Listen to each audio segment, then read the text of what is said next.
ಪಟ್ಟಣದ ಕೋಲಾರ ಮುಖ್ಯ ರಸ್ತೆಯಲ್ಲಿ ಇರುವ ಅಂಬೇಡ್ಕರ್ ಪ್ರತಿಮೆಗೆ ಮಾಲಾರ್ಪಣೆ ಮಾಡಿ ಮಾತನಾಡಿದ ಮಾಜಿ ಶಾಸಕ ಬಿ.ಪಿ. ವೆಂಕಟಮುನಿಯಪ್ಪ, ಪ್ರಧಾನಿ ನರೇಂದ್ರ ಮೋದಿಯವರು ಅಂಬೇಡ್ಕರ್ ಜಯಂತಿಯಂದೇ ಪಕ್ಷದ ಪ್ರಣಾಳಿಕೆಯನ್ನು ಬಿಡುಗಡೆ ಮಾಡಿದ್ದಾರೆ. ಕೆಲವು ಪಟ್ಟಭದ್ರ ಹಿತಾಸಕ್ತಿಗಳು ಬಿಜೆಪಿ ಅಧಿಕಾರಕ್ಕೆ ಬಂದರೆ ಸಂವಿಧಾನ ಬದಲಾಗುತ್ತದೆ ಎಂದು ಅಪಪ್ರಚಾರ ಮಾಡುತ್ತಿದ್ದಾರೆ. ಇದಕ್ಕೆ ತಕ್ಕ ಉತ್ತರ ನೀಡಿದ ಪ್ರಧಾನಿ ಮೋದಿ, ಸಂವಿಧಾನ ಧರ್ಮ ಗ್ರಂಥಗಳಿಗಿಂತ ಶ್ರೇಷ್ಠವಾದದ್ದು. ಯಾವುದೇ ಕಾರಣಕ್ಕೂ ಸಂವಿಧಾನ ಬದಲಾವಣೆ ಸಾಧ್ಯವಿಲ್ಲ. ಸಂವಿಧಾನ ರಕ್ಷಣೆಗೆ ಬಿಜೆಪಿ ಬದ್ಧ ಎಂದಿದ್ದಾರೆ ಎಂದು ತಿಳಿಸಿದರು. ಅಂಬೇಡ್ಕರ್ ಸಾಹೇಬರು ಅವತ್ತು ಸಂವಿಧಾನ ಬರೆದಿರ್ತಕ್ಕಂಥದ್ದನ್ನ ಇಡೀ ದೇಶಕ್ಕೆ, ಇಡೀ ವಿಶ್ವಕ್ಕೆ ಎಲ್ಲರೂ ಕೂಡ, ಸಣ್ಣವರು ದೊಡ್ಡವರು ಎಲ್ಲಾ ಜಾತಿಗಳು ಕೂಡ ಅನುಕೂಲ ಆಗ್ತಕ್ಕಂಥದ್ದನ್ನ ಆವತ್ತು ದಿನದಲ್ಲಿ ಅವರು ಮುಂದಿನ ನೂರಾರು ವರ್ಷಗಳು ಮುಂದೆ ಹೋಗ್ತಾ ಸಾಕ್ತಕ್ಕಂಥದ್ದನ್ನ ಎಲ್ಲರೂ ಕೂಡ ಸಮಾನತೆ ಇರಬೇಕು, ಎಲ್ಲರೂ ಒಂದಾಗಿರ್ಬೇಕು, ಯಾರಿಗೂ ಕೂಡ ಈ ಸಂವಿಧಾನ ಅನುಕೂಲ ಆಗ್ಬೇಕಂತ ಬರ್ದಿರ್ತಕ್ಕಂಥ ಒಂದು ಒಳ್ಳೆ ವಿಶ್ವ ನಾಯಕ ಅಂದ್ರೆ ಡಾಕ್ಟರ್ ಅಂಬೇಡ್ಕರ್ ಅವರು. ಕೂಡ ಇವತ್ತೆಲ್ಲ ನಾವೇನಾದ್ರೂ ಒಂದು ಹೆಜ್ಜೆ ಮುಂದೆ ಹೋಗಿ ರಾಜಕೀಯದಲ್ಲಿ ಹೋಗ್ಬೇಕಂದ್ರೆ ಆ ಪುಣ್ಯಾತ್ಮ ಮಾಡಿರ್ತಕ್ಕಂಥದ್ದನ್ನ ಆ ಸಂವಿಧಾನ ಒಂದು ಅವಕಾಶಗಳಲ್ಲಿ ನಮಗೆಲ್ಲ ಕೂಡ ಸಿಕ್ಕಿದೆ. ಇಲ್ಲ ನಾವು ಖಂಡಿತವಾಗ್ಲೂ ಕೂಡ ಯಾರು ರಾಜಕೀಯವಾಗಿ ಹೊರಗಡೆ ಬರ್ತಕ್ಕಂಥ ಸಾಧ್ಯತೆ.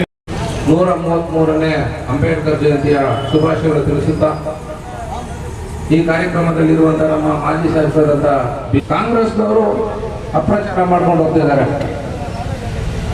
ಬಿಜೆಪಿನವರು ಅಧಿಕಾರಕ್ಕೆ ಬಂದ್ರೆ ಸಂವಿಧಾನವನ್ನ ಬದಲಾಯಿಸ್ತಾರೆ ಅಂತ ಅನಂತ್ ಕುಮಾರ್ ಅವರು ಹೆಗಡೆ ಅವರ ಹೆಸರನ್ನ ಪ್ರಸ್ತಾಪ ಮಾಡಿ ಮಾತಾಡ್ತಾರೆ.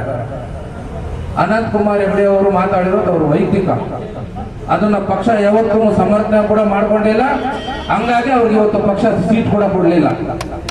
ನಾವ್ಯಾವತ್ತೂ ಅಷ್ಟೇ ಭಾರತೀಯ ಜನತಾ ಪಾರ್ಟಿಯ ನಮ್ಮ ಮುಖಂಡರು ನಮ್ಗೆ ಹೇಳೋದು, ದೇವ್ರನ್ನ ನೀವು ಯಾವ ತರ ಪೂಜೆ ಮಾಡ್ತೀರಾ, ಅಂಬೇಡ್ಕರ್ ಕೂಡ ಆತನನ್ನ ಪೂಜೆ ಮಾಡಬೇಕು. ಪ್ರತಿಯೊಬ್ಬ ಮನೆಯಲ್ಲೂ ಕೂಡ ಅಂಬೇಡ್ಕರ್ ಫೋಟೋ ಇರಬೇಕು ಅಂತ ಹೇಳ್ತಾರೆ. ಕೆಲವರು ಅಂಬೇಡ್ಕರ್ ಜಯಂತಿನ 14ನೇ ತಾರೀಕು ಮಾತ್ರ ಮಾಡ್ತಾರೆ. ನಾವು ಪ್ರತಿಯೊಂದು ಪಕ್ಷದ ಕಾರ್ಯಕ್ರಮದಲ್ಲಿ ಅಂಬೇಡ್ಕರ್ ಫೋಟೋ ಇಟ್ಟು ಜಯಂತಿ ನಾವು ಆಚರಣೆ ಮಾಡ್ತೀವಿ. ಇವತ್ತು ನಮ್ಮ ಚಂದ್ರರೆಡ್ಡಿ ಅವರು ಹೇಳ್ತಿದ್ರು, ಪ್ರಣಾಳಿಕೆ ಇವತ್ತು ನಮ್ದು ಬಿಡುಗಡೆ ಆಗ್ತಿದೆ. ಒಂದು ವಿಶ್ವದಲ್ಲೇ ಶ್ರೇಷ್ಠ ದಿನ ಅಂಬೇಡ್ಕರ್ ಜಯಂತಿ ದಿನ. ಇವತ್ತು ನರೇಂದ್ರ ಮೋದಿ ಅವರು, ನಮ್ಮ ಪಕ್ಷದ ಅಧ್ಯಕ್ಷರಾದಂತ ನಡ್ಡಾ ಅವರು ಇವತ್ತು ಪ್ರಣಾಳಿಕೆ ಬಿಡುಗಡೆ ಮಾಡ್ತಿದ್ದಾರೆ. ಮೋದಿ ಗ್ಯಾರಂಟಿ ಹೆಸರಲ್ಲಿ. ನಮ್ಮ ಗ್ಯಾರಂಟಿ ಕಾಂಗ್ರೆಸ್ನವ್ರ ತರ ಚುನಾವಣೆ ಗ್ಯಾರಂಟಿ ಅಲ್ಲ, ನಮ್ಮ ಗ್ಯಾರಂಟಿ ಅಂಬೇಡ್ಕರ್ ಗ್ಯಾರಂಟಿ. ಸಂವಿಧಾನ ಹೇಗೆ ನಮ್ಮ ಅಂಬೇಡ್ಕರ್ ಅವರು ಕೊಟ್ಟಿದ್ದಾರೆ, ಪ್ರತಿಯೊಬ್ಬರಿಗೂ ಸಮಾನತೆ ಸಿಗ್ಬೇಕು ಅಂತ, ಅದೇ ತರ ನಮ್ಮ ಗ್ಯಾರಂಟಿ ಪ್ರತಿಯೊಬ್ಬ ನಾಗರಿಕರು ಕೂಡ ಸಮಾನತೆ ಸಿಗ್ಬೇಕು, ಅವಕಾಶಗಳು ಸಿಗ್ಬೇಕು, ಫಲಾನುಭವಿಗಳಾಗಬೇಕು ಅಂತ ನಮ್ಮ ಗ್ಯಾರಂಟಿ. Doctor B R. ಅಂಬೇಡ್ಕರ್ ಅವರ ಜನ್ಮದಿನದ ಅಂಗವಾಗಿ ಇವತ್ತು ನಾವು ಬಿಜೆಪಿ ಪಕ್ಷದಿಂದ ಹೂಮಾಲೆಯನ್ನು ಅರ್ಪಿಸುವ ಮುಖಾಂತರ ಅವರಿಗೆ ಒಂದು ಧನ್ಯವಾದಗಳನ್ನು ಅರ್ಪಿಸುವ ಕಾರ್ಯಕ್ರಮದಲ್ಲಿ ನಮ್ಮ ಜೊತೆ ಹಾಜರಾಗಿರುವ ನಮಗೆ ಹೆಮ್ಮೆ ಆಗುತ್ತೆ. ಯಾಕಂದ್ರೆ ನಾವು ಡಾಕ್ಟರ್ ಬಿ.ಆರ್. ಅಂಬೇಡ್ಕರ್ ಕೊಟ್ಟಿರೋ ಒಂದು ಸಂವಿಧಾನದಲ್ಲಿ ಇವತ್ತು ನಾವೆಲ್ಲರೂ ಬದುಕ್ತಾ ಇದ್ದೀವಿ. ಸಮಾನತೆ ಬರಬೇಕಂದ್ರೆ ಜನರಲ್ಲಿ, ನಮ್ಮ ಎಲ್ಲ ಭಾರತೀಯರಲ್ಲಿ ಅದು ಡಾಕ್ಟರ್ ಬಿ.ಆರ್. ಅಂಬೇಡ್ಕರ್ ಕೊಟ್ಟಿರೋ ಸಂವಿಧಾನದಿಂದ ಅಂತ ಹೇಳೋದಕ್ಕೆ ನಾನು ಇಷ್ಟಪಡ್ತೀನಿ. ಅವರು ಕೊಟ್ಟಿರೋ ಸಂವಿಧಾನ ಎಲ್ಲ ಜಾತಿ ಧರ್ಮ ವರ್ಗಗಳಿಗೆ ಸಮಾನವಾಗಿ ಎಲ್ಲರೂ ಇರಬೇಕು ಅನ್ನೋ ಒಂದು ಸಂವಿಧಾನ ಬರೆದು ಇವತ್ತು ನಮಗೆ 70 ವರ್ಷ ಈ ಭಾರತದ ಸ್ವಾತಂತ್ರ್ಯ ಬಂದ ಮೇಲೆ ಅವರ ಸಂವಿಧಾನವನ್ನು ಇವತ್ತು ನಾವು ನಡೆಸ್ಕೊಂಡ್ ಬರ್ತಾ ಇದ್ದೀವಿ. ಮೊನ್ನೆ ನಮ್ಮ ಪ್ರಧಾನಮಂತ್ರಿಗಳಾದ ನರೇಂದ್ರ ಮೋದಿ ಅವರು ಹೇಳಿದ್ರು, ಯಾರೇ ಬಂದ್ರು ಈ ಸಂವಿಧಾನವನ್ನು ತಿರ್ಚೋದಕ್ಕೆ ಆಗೋದಿಲ್ಲ, ಅಂತ ಸಂವಿಧಾನವನ್ನು ನಮಗೆ ಇವತ್ತು ನಮ್ಮ ಭಾರತದ ಡಾಕ್ಟರ್ ಬಿ.ಆರ್. ಅಂಬೇಡ್ಕರ್ ಕೊಟ್ಟಿದ್ದಾರೆ ಅಂತ ಹೇಳಿದ್ದಾರೆ. ಆದ್ರೆ ಕೆಲವು ಪಾರ್ಟಿಗಳು ಬಿಜೆಪಿ ಅವರ ಅಧಿಕಾರಕ್ಕೆ ಬಂದ್ರೆ ಈ ಸಂವಿಧಾನವನ್ನು ತಿರುಚುತ್ತಾರೆ ಅಂತ ಹೇಳ್ತಾ ಇದ್ದಾರೆ. ಅದಕ್ಕೆ ತಕ್ಕ ಉತ್ತರ ನಮ್ಮ ಪ್ರಧಾನಿ ಅವರೇ ಕೊಟ್ಟಿದ್ದಾರೆ.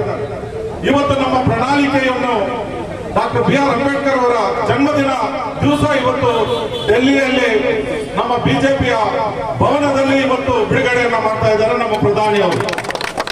ನಮ್ಮ ಡಾಕ್ಟರ್ ಬಿ.ಆರ್. ಅಂಬೇಡ್ಕರ್ ಅವರಿಗೆ ಮತ್ತು ದಲಿತರಿಗೆ ಮತ್ತು ದೀನ ದಲಿತರಿಗೆ ಮತ್ತು OBC ಅವರಿಗೆ ಮತ್ತು ಎಲ್ಲರ ವರ್ಗಕ್ಕೂ ಒಂದು ಉತ್ತಮ ನಾಯಕತ್ವ ಕೊಡ್ತಾ ಇರೋ ನಮ್ಮ ಪ್ರಧಾನಮಂತ್ರಿ ಇವತ್ತು ನಮ್ಮ ಡಾಕ್ಟರ್ BR ಅಂಬೇಡ್ಕರ್ಗೆ ಒಂದು ಸನ್ಮಾನ ಮಾಡೋ ಮುಖಾಂತರ ಅವರಿಗೆ ಅಂಬೇಡ್ಕರ್ ಅವರಿಗೆ ಭಾರತ ರತ್ನ ಯಾರು ಕೊಟ್ಟಿದ್ದಂದ್ರೆ ನಮ್ಮ ವಾಜಪೇಯಿ ಸರ್ಕಾರ, ಅಟಲ್ ಬಿಹಾರಿ ವಾಜಪೇಯಿ ಅವರು ಪ್ರಧಾನಮಂತ್ರಿ ಆಗಿದ್ದಾಗ ಅವರು ಕೊಟ್ಟಿದ್ರು. ಇವತ್ತು ನೀವೆಲ್ಲರೂ ಇದನ್ನ ಒಂದು ತಿಳ್ಕೋಬೇಕು. ಇವತ್ತು ಏನು ಬೇರೆ ಪಕ್ಷದವರು ಸಂವಿಧಾನ ತಿಳಿಸ್ತಾರೆ, ಬಿಜೆಪಿ ಅವರು ಅಂತ ಹೇಳ್ತಾ ಇದ್ದಾರೆ, ಅವರಿಗೆ ತಕ್ಕ ಉತ್ತರ ಕೊಡಬೇಕು. ಬರೋ ಚುನಾವಣೆಯಲ್ಲಿ ಈ ದೇಶವನ್ನು ಆಳಬೇಕಾದ್ರೆ ಅದು ಅಂಬೇಡ್ಕರ್ ಅವರು ಕೊಟ್ಟಿರೋ ಸಂವಿಧಾನದಿಂದ ಮಾತ್ರ ಸಾಧ್ಯ ಅಂತ ಹೇಳೋದಕ್ಕೆ ನಾನು ಇಷ್ಟಪಡ್ತಾ ನನ್ನ ಎರಡು ಮಾತನ್ನು ಮುಗಿಸ್ತೀನಿ. ಜೈ ಹಿಂದ್, ಜೈ ಕರ್ನಾಟಕ.